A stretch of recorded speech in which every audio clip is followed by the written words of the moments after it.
En studio avec. En studio avec. En studio avec. En studio En avec. studio avec. En studio avec. En studio. En studio avec. En studio avec. En studio. En studio En studio avec. In studio with. En studio En avec. studio avec. En studio. En studio En avec. studio avec. Vincent Delerme. Bonjour Vincent. Bonjour. Je suis très content car nous allons réparer une injustice aujourd'hui. J'ai noté que dans très peu d'interviews, on te parle avant tout de la musique de ces disques. Et là, on a le temps de rentrer un peu, de disséquer la musique de cet album La Fresque. Je voudrais que tu m'expliques pourquoi tu as choisi Jean-Sylvain, que tu nous le présentes. Jean-Sylvain Le Gouic. Avec Jean-Sylvain, en fait, je suis allé le voir à son studio un matin et franchement, je pense qu'on a pris un café avant et j'ai vu directement que ça allait fonctionner. Parce que c'est un peu mystérieux ces trucs-là, mais il y a un truc instinctif d'attirance qui est très dans l'air, tu vois. Et puis après, on est descendu à son studio et là, c'était vraiment intéressant parce qu'on a très vite mis les mains dans le cambouis d'un premier titre qui était si beau. Si je mets mes mains sur un piano, il vient tout de suite se rajouter. Il peut pas s'empêcher de jouer, quoi. Il a vraiment ça en lui. Il joue d'un peu tout. Donc en 2 secondes, il dit attends, on peut mettre une guitare un peu à la Smith. Enfin, on avait pas mal de petites références. Les batteries, c'était un peu Benny Sings. Les guitares, c'était un peu des trucs d'Andy Schauf ou de Mac DeMarco. Et en fait, à chaque fois qu'on disait un truc, que je disais une référence, il savait jouer. Il voyait exactement l'esprit. Et il savait la jouer aussi d'une manière qui était qui laissait complètement la chanson de départ exister, ce qui est le gros enjeu, l'idée que tu arrives avec un noyau dur, qui est ta chanson piano-voix, qu'elle a vraiment... c'est pas qu'elle a pas grand-chose pour elle, mais que tu la montres vraiment d'une manière qui est pas forcément très sexy. Et ça, c'est quelque chose que j'adore faire. Une chanson en pyjama. Chanson en pyjama. C'est même une condition sine qua non pour travailler avec quelqu'un, de se dire, cette personne-là, j'assume de me pointer chez elle et de lui faire écouter la chanson de cette manière-là. Même si on n'avait qu'une demi-journée, on arrivait à jeter les bases d'un début d'atmosphère. Et ça a été très rare qu'on revienne en arrière après. On en est où dans la création du disque au moment où tu vas dans ce studio chez lui? Il est à Paris d'ailleurs, ce studio? Ouais, il est juste à côté des Folies Bergères. 2 numéros à côté, dans une cave. Comment tu travailles avec lui? Qu'est-ce que tu lui dis comme intention artistique de base? Ah oui, c'est particulier parce que c'était à la rentrée 2024, en septembre, et avant l'été, j'avais passé du temps avec Rémi Galichet, qui est un arrangeur de cordes et d'orchestre. Enfin, en tout cas, la première fois que j'ai travaillé avec lui, c'était pour l'album 15 chansons. Mais, franchement, j'aimais tout ce qu'il proposait, et ça m'avait fait beaucoup d'effets. Et par la suite, j'ai travaillé régulièrement avec lui, et notamment toutes les musiques de films, quasiment que je peux faire à chaque fois qu'il y a de l'orchestre. C'est quelqu'un qui propose beaucoup, Rémi, des partitions de cordes où justement il y a un truc un peu impressionnant, un peu très lyrique, et aussi toujours une note qui frotte un peu, qui fait une sorte d'émotion que j'adore. Et pour cet album-là, comme justement il y avait cette idée d'emblée que ça allait s'appeler La Fresque, qu'il fallait que ce soit un album qui célèbre l'idée des autres, et il fallait qu'il ait un peu les épaules, l'album, et ça pouvait pas être une petite chose minimaliste. Il fallait qu'il y ait un truc un peu grandiloquent. Je savais d'ailleurs qu'il fallait un peu se retrousser les manches et aller vers quelque chose comme ça qui allait se faire pas à pas, mais je voulais quand même qu'on commence par les parties orchestrales et ne pas avoir ce truc qu'on a plutôt d'habitude à l'envers, qui est de se dire on fait toutes les rythmiques et tout, et puis on demandera à un arrangeur de compléter, de rajouter quelques lignes. Ça pouvait pas être une enluminure. C'est sûr, ça devait être là une sorte de socle. Et donc quand j'arrive vers Jean-Sylvain au mois de septembre, il y a déjà toutes ces maquettes là. Donc j'ai pu lui faire écouter, lui dire de quoi ça parlait, lui dire les points de départ aussi de l'album, qui étaient évidemment des choses très très perso, très intimes, et lui dire après il faut qu'on amène le truc qui au contraire va tournicoter un peu, qui va rendre les chansons plus chansons, avoir quelque chose d'assez facile d'accès. Pour des gens qui connaissent pas ce que je fais, il y a cette impression que peut-être c'est un peu un télo ou un peu littéraire ou référencé. Et moi je suis convaincu qu'en fait mes chansons elles sont faciles à comprendre. Tout est assez simple, si tu regardes les phrases, il y a pas des mots incroyables, il y a pas des mots rares, voilà. Donc c'est sûr que ça compte toujours pour moi d'avoir cette étape où on rend les chansons encore plus, on les rend à leur côté chanson de départ et assez simple. Il y avait un temps limité dans la mesure où moi j'ai pas un goût pour passer toute ma vie en studio. On n'a jamais fait une journée sans avoir fait une chanson, par exemple. Tu vois. Oh wow. Donc ouais. Évidemment il faut pas condamner trop vite. mais très vite tu sais qu'un truc ça te ressemble pas, et même des fois t'as des trucs qui peuvent être super mais qui te ressemblent pas. Il y a vraiment pas mal de moments du disque où j'aime vraiment bien, parce que je sais que c'est pas complètement moi. Moi tout seul, la seule chose que je pouvais faire, c'est La vie, la mort, l'amour, qui est resté un piano-voix, et des fois c'est bien, mais quand même t'as quand même plus de plaisir. C'est comme quand tu fais un duo, t'as du plaisir à l'entendre parce qu'il n'y a pas que toi dessus. Jean, il a vraiment il a ce truc dans la musique où tout de suite, quand j'écoute toutes ses prises de guitare seules ou des choses comme ça, ou même ses basses toutes seules, la basse de Luis Ciccone par exemple, elle est vraiment elle me fait sourire, quoi. Il y a vraiment un truc, je sens le plaisir musical du mec à jouer. Tu étais là à Ferber pour l'enregistrement des cordes de celui-ci? Tu y allais ou ouais rater les cordes de Ferber, mais pourquoi tu fais ce métier? Moi je me souviens, la première fois que j'ai eu un ensemble de cordes, c'était sur mon deuxième disque au Studio Gang, et tu vois, je me souviens que c'était un jeudi par exemple. Ce qui est magique avec les cordes, ce qui est dingue, c'est que tu vois des gens qui ne connaissent même pas la chanson, qui vont enregistrer, qui l'ont jamais entendue, et qui du premier coup savent jouer. Ça c'est un truc qui est fou quand tu sais pas lire la musique. Les cordes, t'as vraiment un truc qui n'est quasiment que du plaisir. C'est presque le moment où tu pourrais inviter tous tes potes. D'ailleurs, en l'occurrence, là, ce jour-là, j'avais quelques amis, mes parents sont passés, parce que c'est un moment où moi, je n'ai vraiment rien à faire, et où t'as ultra confiance dans ce qui va se passer, parce que c'est déjà écrit. Il y a eu 2-3 titres qui ont été joués à la fin de la journée en quatuor, mais la plupart du temps, ils étaient 10, avec 2 violoncelles, 2 altos et 6 violons. C'était Rémi qui dirigeait la séance, et Rémi Galichet, c'est vraiment quelqu'un qui est magique à voir diriger, parce qu'il est très très très très doux, et en même temps il a une manière de faire remarquer à un des musiciens qu'il a fait une erreur et tout, mais hyper diplomatique. Il joue un peu au con, il dit peut-être que c'est moi là qui me suis trompé, tu regarderas Christelle à 22, c'est bizarre, il y a un truc, mais je pense que j'ai peut-être fait une erreur. Ah non oui c'était toi, bon d'accord. Et j'ai choisi Christelle comme exemple parce que Christelle Lassard, c'est vraiment la violoniste. Je croyais qu'elle n'existait pas, mais Christelle impeccable. existe. Elle est impeccable, elle a un niveau incroyable, et en même temps elle est carrément très joyeuse à avoir dans les enregistrements et quand tu fais des spectacles ou des émissions, parce qu'elle est tellement technique qu'elle a aussi la place pour te regarder, pour être complètement dans le morceau, te sourire et tout. Mais en tout cas, ouais, voilà, c'est vraiment un plaisir, et c'est un peu, honnêtement, c'est aussi quand même un peu le moment où t'as un peu l'impression d'être sur la photo, quoi. C'est-à-dire que t'es au studio Ferber, qui sont des studios mythiques où beaucoup de gens sont venus enregistrer. T'as des très belles cordes sur ton album, et tu te dis waouh, ça y est, j'ai réussi, je suis chanteur. Tu peux pas. C'est comme quand tu vois ton nom sur le mur de l'Olympia. Il y a quelques trucs comme ça où t'as beau vouloir rester calme dans ta vie et pas t'emballer, t'es quand même là, tu te dis c'est quand même cool. Tu dirais que c'est le meilleur moment de l'enregistrement de ce disque? Je dirais pas que c'est le meilleur moment, dans le sens où pour moi les moments forts, en tout cas ceux qui vont me rester le plus, je pense que c'est vraiment les moments où j'étais assis dans le petit canapé derrière Jean-Sylvain, qui a vraiment un studio. La pièce chez Jean-Sylvain, elle est plus petite que celle où on fait le podcast ici. Et on peut préciser que la pièce dans laquelle on fait le podcast n'est pas immense. Elle est très cosy. Elle fait quoi, 3 mètres sur 3 mètres. Et donc voilà, donc j'étais dans son dos, et souvent je me disais bon, ça y est, la chanson là, elle est partie dans la bonne direction. Avant qu'on parte pour découvrir 2 morceaux de l'album, juste un mot peut-être sur ton rapport au matériel. Je sais que tu es très attaché au Mellotron, en tout cas que tu l'as utilisé, que tu l'aimes beaucoup, mais il y a peut-être autre chose, c'est peut-être un micro, je sais pas, c'est un siège, j'en sais rien.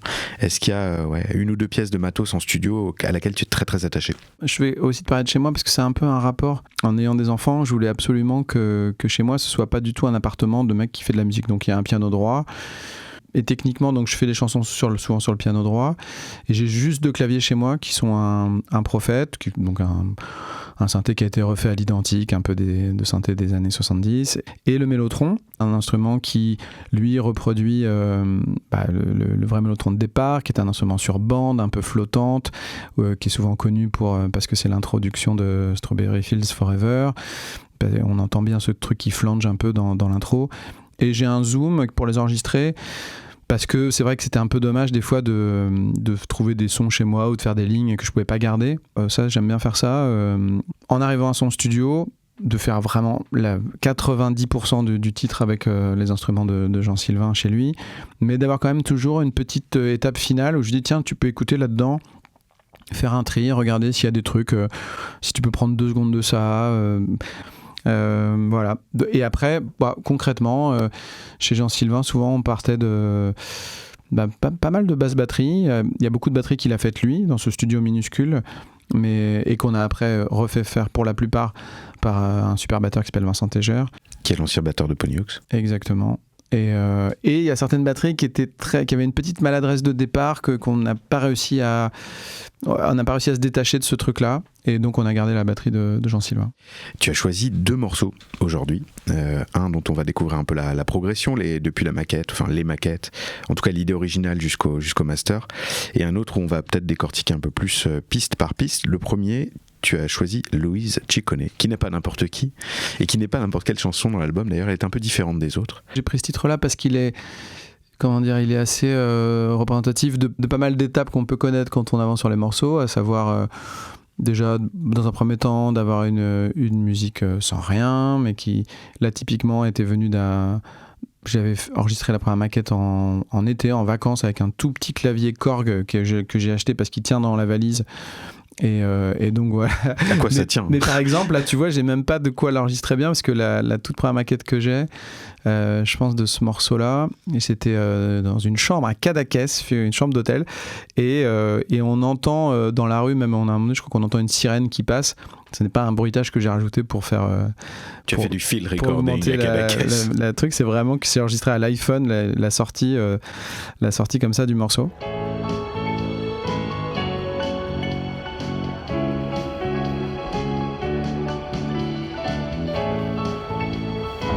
Très fan des petits breaks de batterie. Ouais, ça c'est très très programmé. Il y a un bouton qui te fait faire des breaks. C'est magnifique. Qui te fait plaisir. Mais c'est vraiment marrant, je l'avais pas écouté au casque comme ça.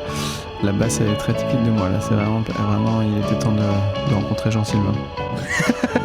Mais c'était très 80s, hein. Je pense que c'est à la fois. Finalement, c'était déjà un hommage aux futures paroles qui allaient venir. Ouais, mais c'est venu de là. C'est venu de là. Ouais, c'est parce que là il y avait un truc, tu vois, c'est un peu. Comme si c'est Love Will Tear Us Apart, et c'est le générique de Champs-Élysées de Michel Drucker en même temps. Donc t'as vraiment ce truc de dire tiens, ça c'est un titre qu'il faudrait jouer devant le Futuroscope de Poitiers dans une émission en 1988. Donc c'est remonté un peu à l'époque où en fait j'aime bien, c'est un truc que j'aime bien dans les années 80, c'est qu'elles sont un peu omnibilées par l'an 2000, par un truc de modernité qui n'a pas du tout ressemblé à l'an 2000 évidemment. Enfin, plutôt l'an 2000 n'a pas du tout ressemblé à ça, mais les synthés, tout ce truc un peu too much, et qui était assez magique. Moi je suis de 76, donc c'est des étés où j'ai 10, 11, 12 ans, et où c'est assez fascinant. En fait, Louise Ciccone, c'est le nom de Madonna, mais c'est aussi au-delà du fait d'avoir cette info-là, c'était une info qu'on avait forcément à l'époque, parce que ma cousine elle achetait des hockey podium, et il y avait des fiches qui disaient qu'elle était née je sais pas où, peut-être pas à Minneapolis parce que ça c'est Prince, mais à un endroit comme ça, et que son nom c'était ça, il y avait sa date de naissance, le signe astrologique, enfin il y avait beaucoup, c'était souvent des médias qui n'avaient pas de matière, en fait, il n'avait pas de vraie interview des stars internationales, et donc il y avait ce truc qui m'a toujours frappé, de se dire c'est fou quand même, ces gens qui ont un succès planétaire et qui ne connaîtront jamais le détail, moi, de l'endroit où je les ai écoutés. Voilà, donc ça me plaisait en fait finalement de faire comme une lettre ouverte à Madonna en lui disant tu sais en fait pour moi Live to Tell, ta chanson, c'était ça représentait ça. Tu parlais du fait qu'on comprenne les morceaux, il n'y a pas besoin de les expliciter toujours pour qu'on comprenne, quoi. Pour le coup c'est vraiment la seule raison pour laquelle on fait des chansons, c'est ce truc de point de départ qui est particulier, parce que pour des gens qui restent à la porte de ça ou qui ont envie de pas t'aimer, ils vont dire ouais bon, on s'en fout de ta vie là, tes vacances, ta piscine, tout ça. Oui, exactement. Et toi de l'intérieur tu sais que la seule chance pour que des gens puissent mettre une sorte de papier calque comme ça de leur vie à eux sur ta chanson, c'est effectivement de lancer des pistes de départ, et évidemment qui vont se décaler, quoi, que les gens vont te dire ah bah moi c'était pas à tel endroit, c'était là, et que ça ressemble un peu au jeu de société où tu pour faire deviner c'est tabou, tu dois pas dire donc pour le Grand Bleu tu dois pas dire Dauphin, tu dois pas dire Jean-Marc Barr, tu vois, et donc tu vas chercher Rosanna Arquette qui est très importante dans le Grand Bleu, mais qui n'est pas le premier nom qui tombe. Et en fait, paradoxalement, en sortant ce nom-là, tu as un truc qui fait un petit peu plus l'effet, enfin qui réveille un peu plus la sensation, en fait. Au point d'en faire une méthode d'écriture ? Ne pas aller au premier truc évident pour évoquer un sujet. Oui, c'est sûr que c'est une théorie de Truffaut, pour le coup, qui s'appelle la théorie du saugrenu, qui dit si vous voulez faire croire à un personnage de banquier, il faut qu'il ait en lui un truc qui est vraiment typiquement pas banquier, quoi. J'ai toujours trouvé ça très, très juste, et puis c'est sûr que j'ai pas beaucoup de grosses théories abstraites comme ça sur l'écriture, mais celle-ci elle peut fonctionner, oui. À partir de quand tu poses des paroles ? Je crois que là on a 1 mois d'écart, si je dis pas de bêtises, entre la première maquette et la version avec... Ouais, je t'ai mis cette version-là parce qu'en fait il y a des trucs dedans, en fait c'est finalement quelque chose qui existe aussi, parce que tu construis aussi les choses des fois en réaction ou en relation avec des choses que tu as pu faire avant. Tu redis des trucs que tu as déjà dit ailleurs. Et dans la première version de texte de Louis Ciccone, il y a à la fois la centrale nucléaire, il y a l'autoreverse Iowa, que j'aimais bien, mais à un moment je me disais, ouais, j'ai le droit de le mettre parce que c'était dans un spectacle qui n'a pas généré d'album. Et puis en fait, non, à un moment donné, tu te dis, non, il faut quand même... Il faut respecter les gens qui suivent tout, qui connaissent bien ton travail, et il faut changer ça. Mais du coup, c'est marrant parce que dans cette version-là, il y avait ça, oui. J'ai grand-mère dans la cuisine, la foire au chien,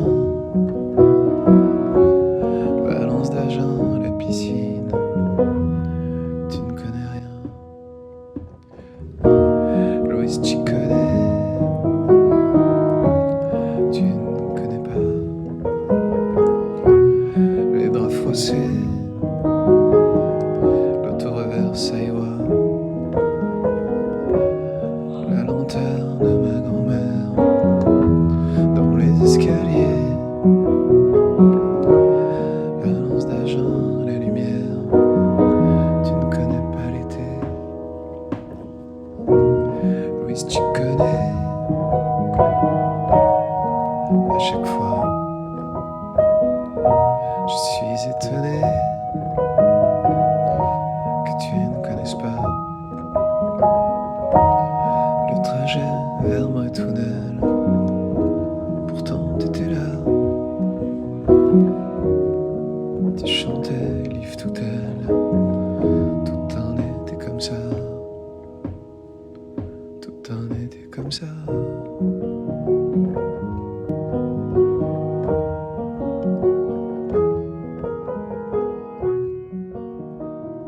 Écoute, j'ai envie de me mettre en travers de ton chemin et de dire ne touchez pas, c'est très bien comme ça. Non, là c'est vraiment, en plus pardon, parce que c'est quand même assez mou le chant et tout ça, et c'est les trucs où tu tripes un peu chez toi, enfin tu chantes tout doux en fait pour toi, parce qu'il y a des trucs qui vont pas, c'est marrant aussi parce que des fois tu tends des trucs genre les étoiles qui s'enfuient, enfin ça c'est vraiment, ça marchait pas, ça faisait un peu trop poésie. Et par contre j'étais content en réécoutant la maquette, parce que pour moi il y a vraiment les socles de la chanson qui sont la foire aux chiens, parce que la foire aux chiens c'est vraiment typiquement le truc qui n'intéresse personne, où tu sens que le mec il a vraiment vécu une foire aux chiens, et je sais pas comment dire, c'est tellement, là pour le coup c'est saugrenu, mais c'est vraiment le truc, c'est comme si tu disais pardon les gars, là je vais parler d'un truc il y a que moi que ça concerne, mais ça me fait plaisir.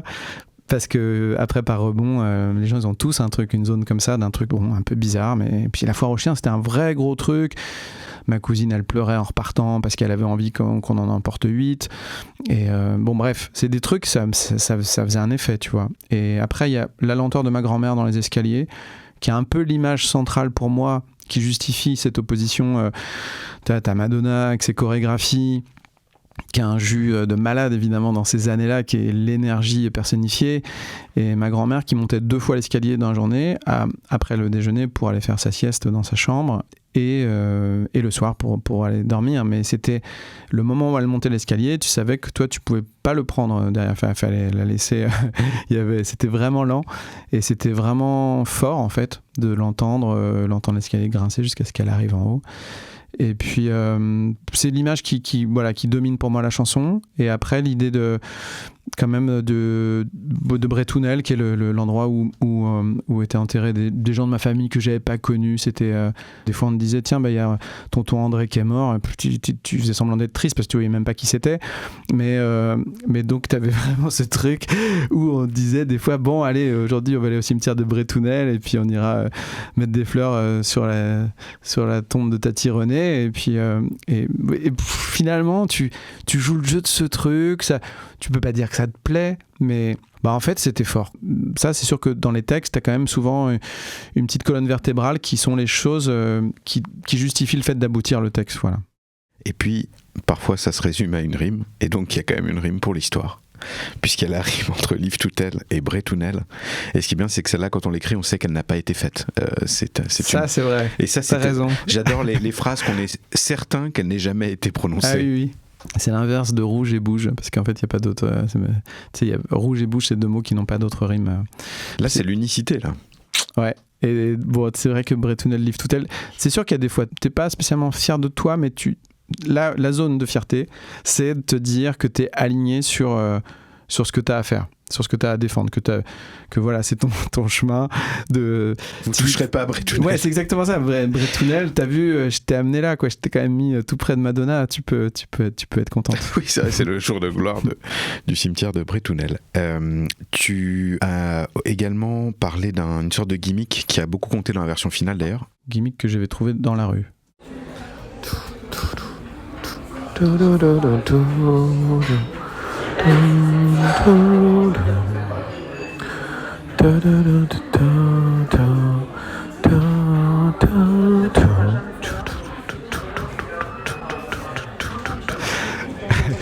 Cette beatbox de fou.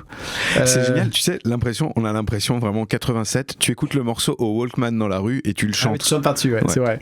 Bah là, pour le coup, et du coup, j'ai dû attendre dans un resto visiblement pour l'enregistrer. Mais oui, ça arrive dans les moments où tu te dis, tiens, ce serait quand même bien de trouver un truc à mettre. Finalement, ça arrive plus en étant loin d'un instrument qu'en étant sur l'instrument, souvent. Jean, il reçoit quoi? T'arrives au studio et tu lui donnes ça, tu lui donnes quoi? Jean, j'arrive avec un truc où il y a déjà un piano qui fait ta da da da da da, et où il y a le texte presque fini. Ça par contre, j'essaye de pas trop embêter les gens avec qui je travaille, avec l'idée. Bon, c'est pas tout à fait fini, mais on verra plus tard. Celle-là, il faut quand même à un moment donné être un peu carré, ne serait-ce que pour pas revenir en arrière. Après, même en termes de structure et tout, c'est bien de savoir dès le début. Est-ce que tu veux qu'on écoute la version finale? Mais j'en ai hyper envie. Louise, tu connais, tu ne connais pas les volets fermés, les lettres d'Anna, la lenteur de ma grand-mère dans les escaliers, le Tarn-et-Garonne, la lumière. Louise, tu connais pas l'été.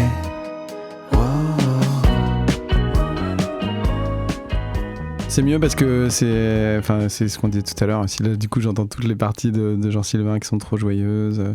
Ah, il y a du soleil. Ouais. Il y a du soleil, il y a cette basse, c'est marrant, il y a des guitares qui font presque un peu French Touch, Phoenix début. Ouais, c'est assez marrant dans le détail souvent parce qu'à l'arrivée ça fait autre chose, mais quand tu écoutes les pistes en séparé, ce qui va bientôt nous arriver pour un autre titre. Absolument. Quelle est selon toi, quand tu réécoutes, la meilleure décision que vous avez prise avec Jean-Sylvain sur le morceau? Il y a quelque chose où tu dis, ah vraiment, on a bien fait là quand même. En fait, il y a le truc de wow, ça, ce truc-là qui est un peu too much. En fait, il participe du lâcher prise un peu global. Il est temps de passer au dernier morceau. Je suis très content que tu aies choisi qu'on décortique, je sais pas si c'est le mot, qu'on ouvre les pistes de ce morceau. Décortiquons. Des ossons, voilà, allons à l'os de plusieurs. Clairement, c'est un morceau qui dit beaucoup quand même de l'idée générale de cet album, qui est qu'on est construit en étant seul au milieu de la foule et qu'on est construit par les autres et qu'en même temps les autres sont dans le même cas que nous. Ça fait corps, ça fait communauté parfois. J'aime beaucoup ce morceau. Est-ce que tu veux qu'on en dise un mot avant de l'écouter un petit peu, puis qu'on rentre dans les stems, comme on dit? Ouais, surtout qu'il y a un truc qu'on va écouter qui est pas un stem, qui est une sorte de petit arrangement global qu'avait fait Rémi Galichet justement dans cette phase où on se voyait avant l'été. Donc c'était que des cordes, qu'on va entendre que des maquettes de cordes synthétiques. Quand on a commencé à travailler avec Jean Sylvain, je voulais que la chanson soit quand même plus chanson que juste quelque chose uniquement sur des cordes. On en a gardé quand même un aspect qui était celui qui était le plus justement proche de quelque chose qu'on évoquait sur Rémi, qui a une manière des fois de faire certaines harmonies qui te font un petit effet, en tout cas moi qui me font un effet assez émouvant. Et c'est ce truc spécial qu'on peut jamais oublier quand on l'a vu, quoi. Oui, c'est sûr. Qu'on veut pas toucher, quoi. Ah oui, ça c'est sûr. Et souvent Rémi, je dis ah non, ça tu gardes ça. Tu gardes.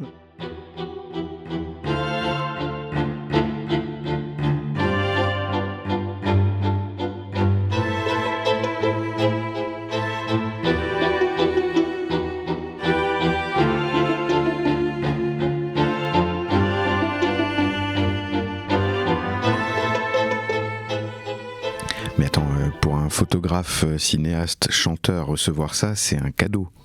Ouais, c'est toujours là pour le coup, c'est quand même un peu petite frustration parce qu'il y a quelque chose qui se tient vraiment comme ça, qui a vraiment une ambiance et tout. Mais cette harmonie là qu'on pointait, qui arrive au deuxième couplet, c'est comme si ça faisait pencher le morceau. Il y a un truc qui ça c'est une idée que souvent je me dis c'est bien le moment où ça penche. Je sais pas trop à quoi ça correspond, ça veut rien dire en fait. Ça déstabilise quoi. Je sais pas comment dire. C'est vraiment curieux. Ça désarçonne un peu, voilà, c'est ça. Et ça émeut. Idéalement, oui, c'est sûr que tu cherches ça parce que c'est assez lyrique. Le morceau, il se remplit un peu au fur et à mesure aussi. Typiquement, l'appel de batterie du début, ça, c'est vraiment Jean-Sylvain qui limite rate son appel et fait un truc qu'on n'a jamais réussi à refaire après, tellement il est. Tu sais, après, c'est l'impression qu'il tape un coup sur une casserole, un coup sur un machin. C'est vraiment tout ce que j'adore.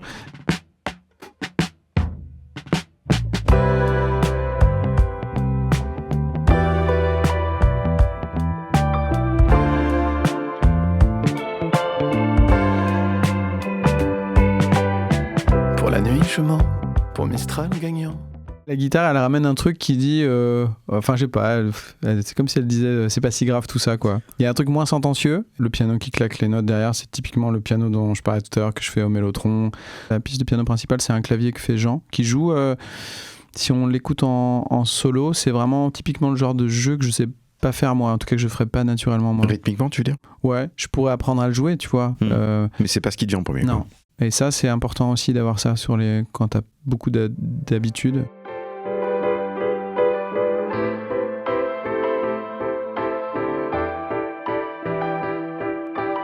Il y en a deux qui sont mélangés, mais celui qui fait les accords vraiment principalement, qui les martèle, c'est Jean qui joue, et c'est sûr que c'est très différent de ce que je ferais moi.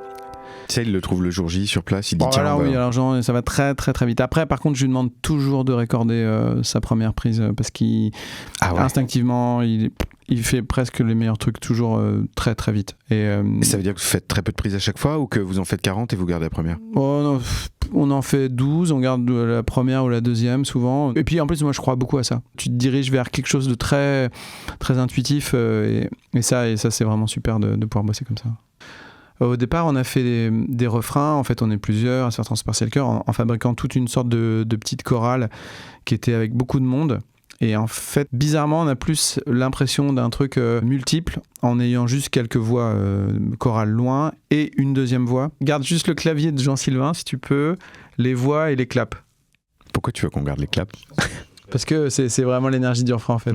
Il y a un côté enfantin, en fait, des claps. Et puis Ross et Rachel, en fait on est plusieurs à se faire transpercer le cœur, plusieurs milliers d'âmes sœurs.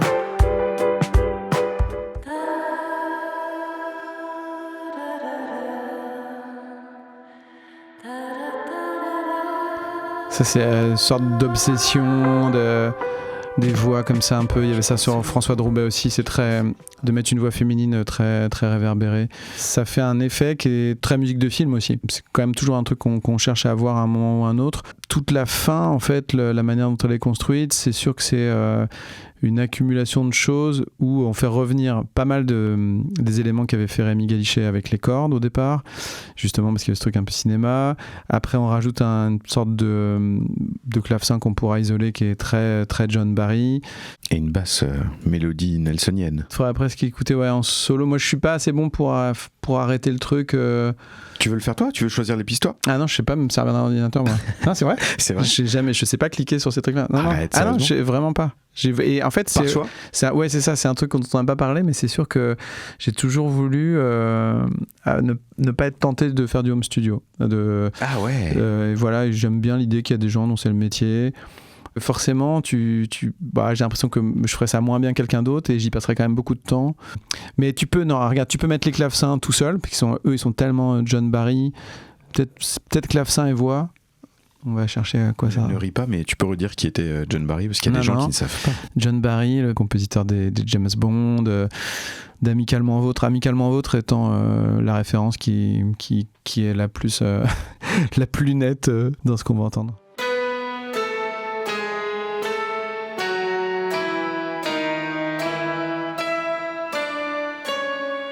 C'est à la fois le son et vraiment le schéma mélodique, quoi, qui est vraiment très...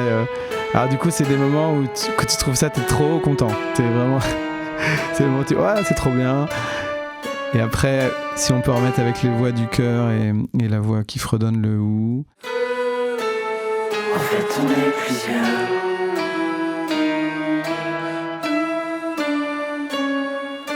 Et si tu peux mettre les cordes.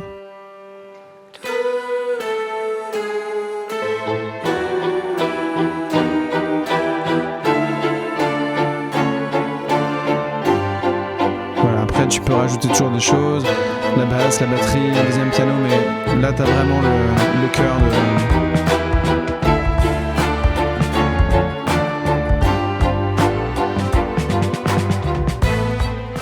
Sur la toute fin, là, les 15 dernières secondes, la deuxième ligne de corde qui part, Rémi il propose toujours des choses au dernier moment aussi, en plus. Et là, il a amené cet arrangement en plus qui était très oriental, mélodie Nelson, mais qui emmenait un peu ailleurs. Donc on l'a pas mis dans la chanson.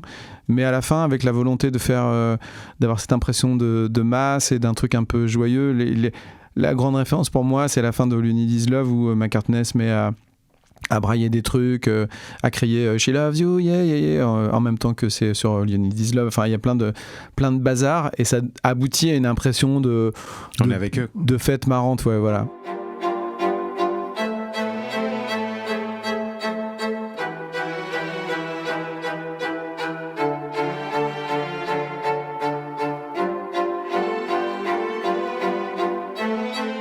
Voilà, ça c'est trop bien aussi parce que c'est un peu luxueux, quoi. C'est-à-dire que Rémi il s'embête à faire une proposition d'arrangement qu'on garde que pendant 10 secondes, mais déjà ça fait plaisir qu'elles y soient quand même.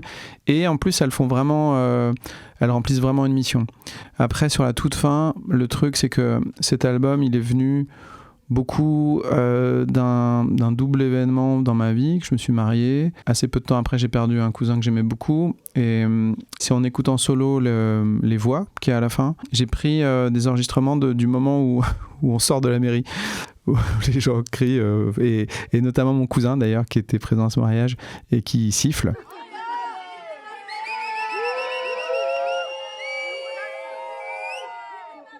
Donc c'est évidemment assez... fort pour moi parce que ça contient beaucoup de trucs. Du coup, si c'est juste possible de réentendre la fin avec tout le monde en même temps.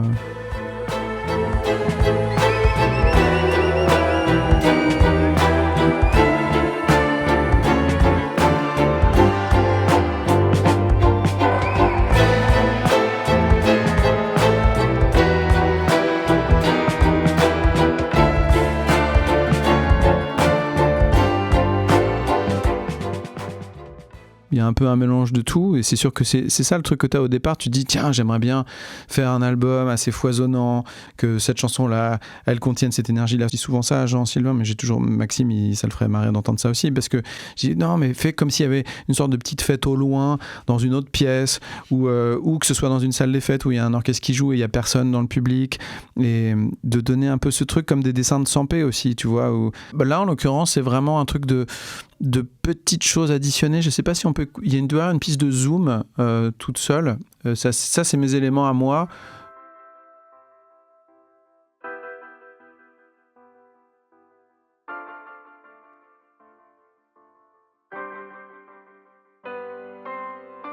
Donc, souvent les pianos comme ça que j'aime bien, effectivement.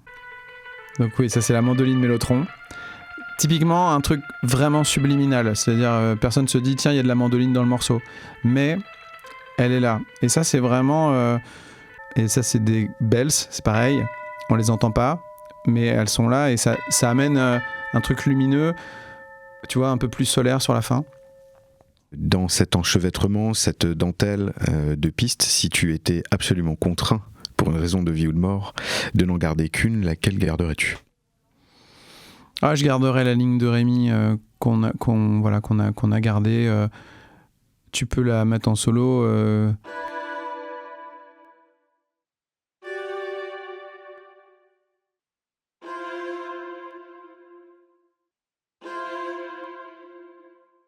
C'est curieux parce que c'est pas la chanson et tout, mais c'est celle qui me fait de l'effet. Quand tu repenses à l'enregistrement de ce disque qui s'est fait dans plusieurs lieux, mais dans un temps finalement pas si long, une décision qui a vraiment changé le disque et où à la fin, quand tu le réécoutes, tu dis qu'est-ce que j'ai bien fait de demander ci ou de demander ça ou d'indiquer qui c'est la meilleure décision que tu aies prise pendant l'enregistrement? C'est d'écouter la personne avec qui je vis, parce que en fait, c'est ma théorie du bout de salade dans les dents. En fait, dans nos métiers, c'est que beaucoup de gens vous sortent d'un concert, se disent entre eux, ouais, c'était un peu chiant quand même et tout ça. Mais en fait, qui va aller dire ça à la personne qui a fait le concert un peu chiant? Donc, en fait, tout se joue beaucoup là-dessus.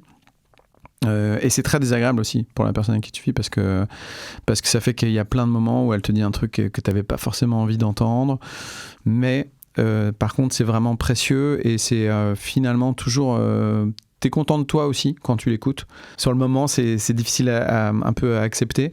Mais je pense que les gens seraient assez surpris, parce qu'il y a quand même beaucoup de trucs qu'on met à la poubelle. Mais beaucoup, quoi.